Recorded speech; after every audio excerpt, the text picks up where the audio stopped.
আসসালামু আলাইকুম রহমতুল্লাহি তাআলা ওয়া বারাকাতুহু। সম্মানিত প্রিয় বন্ধুরা, আশা করছি সকলে ভালো আছেন, সুস্থ আছেন। আমিও আলহামদুলিল্লাহ আপনাদের দোয়া এবং ভালোবাসায় ভালো আছি, সুস্থ আছি, শুকরিয়া আদায় করছি আলহামদুলিল্লাহ। কথা বলবো আজকে আহ, দীর্ঘদিন জিনে আক্রান্ত রোগীর সুস্থতা বিষয় নিয়ে। কিভাবে ট্রিটমেন্টটা করলে সুস্থ হবে রোগী। অনেক জায়গায় দৌড়াদৌড়ি করেছেন, অনেক রাকি মোদাব্বির, অনেক রুকাইয়া করেছেন, কিন্তু সমাধান হয়নি। কেন সমাধান হয়নি? অনেক জায়গায় গিয়েছিলেন, রুকাইয়া করেছিলেন। তো এখানে আমাদের মূল যেই সমস্যাগুলো সেটা হচ্ছে, একাধিকবার যখন রুকাইয়া করা হয় তখন কিন্তু একটা জিন চালাক হয়ে যায়। আপনার রোগীকে আপনি সাপোজ একজন রুকাইয়া চিকিৎসক, যিনারা রুকাইয়া করে তিনারা, আপনি যার কাছে গিয়েছেন সে পরিপূর্ণভাবে রুকাইয়া জানে না, তো সে জিনের রোগীকে ধরেছে এবং ট্রিটমেন্ট করার চেষ্টা করতেছে। সে কিছু আয়াত তেলাওয়াত করলো বা দোয়া তেলাওয়াত করলো, এতে করার ফলে জিন একটু উত্তেজিত হলো, কিন্তু জিন পরিপূর্ণভাবে তার শরীর থেকে গেল না বা ছেড়ে দিল না। এক্ষেত্রে জিন যেহেতু গেল না, ছেড়েও দিল না, সে সময় একটু কষ্ট পেয়েছে। তো আপনি চিন্তা করলেন এই কবিরাজ ছেড়ে অন্য জায়গায় যেতে হবে, তাই করলেন। কারণ ওনাকে দিয়ে যেহেতু হচ্ছে না, অন্য জায়গায় যেতেই হবে। আপনি অন্য জায়গায় গিয়েছেন, ঠিক সেম ভাবে অন্য রুকিয়া চিকিৎসক এই একইভাবে চিকিৎসা প্রদান করলো, কিন্তু জিন গেল না। এইভাবে আপনি একজন, দুইজন, তিনজন, চারজন কিংবা পাঁচজন কিংবা 10 জনের কাছে গিয়েছেন, আপনার জিন গেল না। এরপরে আপনি যাদের কাছে যাবেন ওরা কিন্তু জিনকে সহজেই কাবু করতে পারবে না। কেননা একটা জিন যখন একাধিক ডাক্তারের কাছে যায় তখন সে কিন্তু এটার ঘুমর জেনে যায়।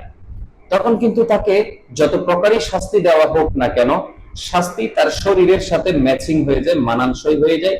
তখন কিন্তু কার ওই জিনকে সহজেই তাড়ানো যায় না। এই ক্ষেত্রে আপনাদের করণীয় বিষয় হচ্ছে, স্বাভাবিক ক্ষেত্রে বোঝা যায় বর্তমান সময়ে একজন রুকিয়া চিকিৎসক হওয়া খুবই ইজি, সহজ। কিন্তু একজন তদ্বির জগতের কবিরাজ হওয়া এটা খুব কঠিন, একটা বিশাল কঠিন একটা ব্যাপার। কারণ একটা কবিরাজ সাধারণ হোক কিংবা অসাধারণ হোক, কোন জিনের রোগীকে সে সরাসরি ধরবে না। কারণ এই ক্ষেত্রে সে আগে সম্পূর্ণ কিছু দেখবে, দেখে তারপরে ওই রোগীকে ধরবে। রুকিয়া যারা করে এদের মধ্যে এবং কবিরাজের মধ্যে আকাশ পাতাল ব্যবধান। রুকিয়া চিকিৎসক বিগত কয়েক বছর হয়েছে বাংলাদেশে প্রচলন হয়েছে, কিন্তু কবিরাজি এই চিকিৎসাটা বাংলাদেশে বহু আগ থেকেই ছিল, এখনো আছে। তো আমি আপনাদেরকে সাজেস্ট করব এটাই, যে আমরা জিনের ট্রিটমেন্ট যেভাবে দিয়ে আসতেছি, আমাদের এটা হলো 1 নাম্বার আবু হায়াত স্প্রে। আমরা 1 নাম্বার এটা দিচ্ছি আবু হায়াত স্প্রে, যেটা একজন সাধারণ রোগী নিজেই ট্রিটমেন্টটা নিজেই করতে পারে, তার অভিভাবক নিজেরাই করতে পারে। তাহলে চিন্তা করে দেখেন, একজন কবিরাজ ছাড়া, একজন রুকিয়া কর্নেওয়ালা চিকিৎসক ছাড়া আপনি নিজে নিজে ট্রিটমেন্টটা করতে পারছেন। তো আমরা এই এই আবু হায়াতটা দিচ্ছি, এবং এটার সাথে থাকে আমাদের আয়াতুদ দোখান, যেটা আমাদের পেজে এর আগেও দেওয়া হয়েছিল। আমাদের এই আয়াতুদ দোখানটা দেওয়া হয়, এটার সাথে আমাদের আয়াতুস সেহর, এরপরে আয়াতুস শিফা, এরপরে আরো কিছু জিনিস সাপ্লিমেন্ট দেওয়া হয় খাওয়ার জন্য। তো এতে করে একজন জিন, রোগীর গায়ে যে জিনটা থাকে সে অটোমেটিক কিন্তু জ্বলে যায়, এবং যে যেতে চায় না সর্বপ্রথম তার উপর একটা শাস্তির প্রয়োগ হয়। শাস্তির প্রয়োগ হওয়ার পরে এরপরে যদি সে না যেতে চায়, এরপরে সরাসরি কিন্তু তার শরীরের মধ্যে আগুন ধরে যায় এবং সে অটোমেটিক জ্বলে যায়। এটা হচ্ছে কমন একটা চিকিৎসা, যেটা কবিরাজি জগতে বহু কাল থেকে চলে আসছে। তো আমি বলবো, চিকিৎসা নিলে একবারই চিকিৎসা নিবেন, বারবার বারবার কবিরাজের পেছনে বা রোগী চিকিৎসা যারা করে এদের পেছনে দৌড়ানোর কোনো দরকার নাই। একাধিকবার যখন আপনি চিকিৎসকের কাছে যাবেন তখন কিন্তু আপনার এই জিনটা খুবই শক্তিশালী হয়ে যায়। এরপরে কিন্তু আপনাকে আপনার ওই রোগীর জিন কিন্তু কোনো রোগী চিকিৎসককে কোনো কবিরাজকে কিন্তু শেয়ার পাত্তা দিবে না। এই জন্য করণীয় বিষয় একসাথে ট্রিটমেন্টটা নেওয়া। তাকে বারবার বারবার আপনি রোগী চিকিৎসকের কাছে নিয়ে যাবেন, সে কিছু আয়াত তেলাওয়াত পাঠ করবে, তার শরীরের মধ্যে জ্বালাতন সৃষ্টি হবে, আসলেই সে যাবে না, সে ভিতরে চুপ মারে বসে থাকবে, কিন্তু এক সময় দেখা যাবে সে এমন ভয়ঙ্কর হয়ে উঠতেছে, তখন আপনি তাকে আর সহজেই কাবু করতে পারবেন না। এতে রোগীরও ক্ষতি, ওই জিনটা তারও বেশি ক্ষতি করবে, তার নিজেরও ক্ষতি হবে, এবং ওর ফ্যামিলি যারা আছে অর্থাৎ রোগীর ফ্যামিলি ওদেরও কিন্তু ক্ষতি হবে।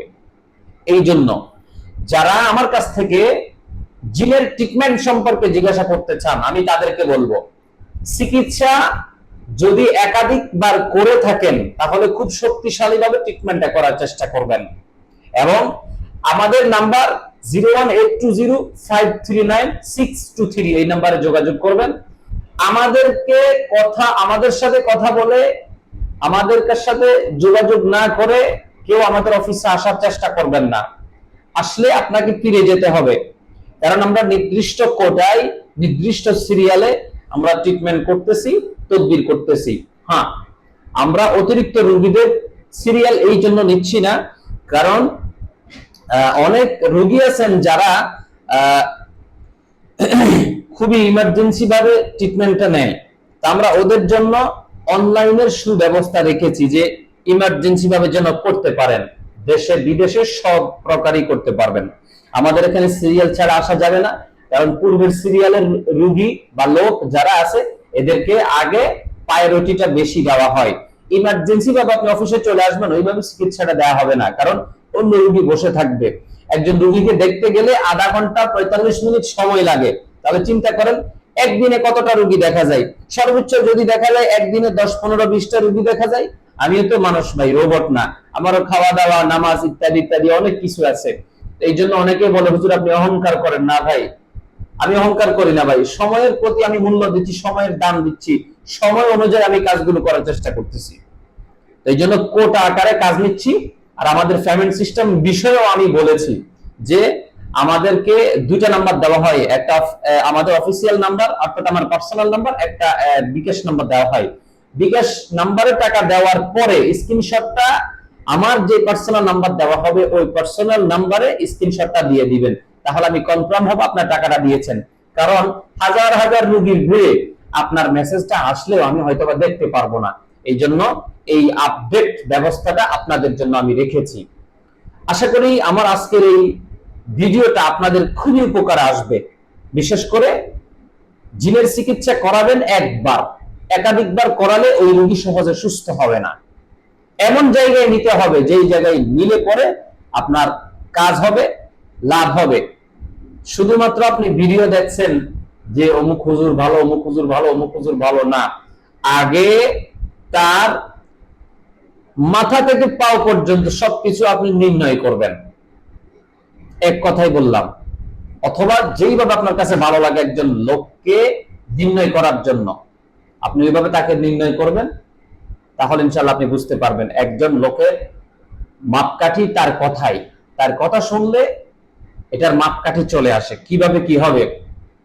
কবি কাজী নজরুল ইসলাম বলছিল পাতিলের একটা ভাত যখন টিপ দেয় তখন বোঝা যায় বাকি পাতিলে যে ভাত আছে এটার ওজনটা কেমন আছে বা এটা কেমন হতে পারে। বেশি কিছু আর বললাম না। তো আজকের জন্য কথা এতটুকু সীমাবদ্ধ। ভালো থাকবেন, সুস্থ থাকবেন, দোয়া করবেন আমার জন্য। আসসালামু আলাইকুম ওয়া রাহমাতুল্লাহি তাআলা ওয়া বারাকাতুহু।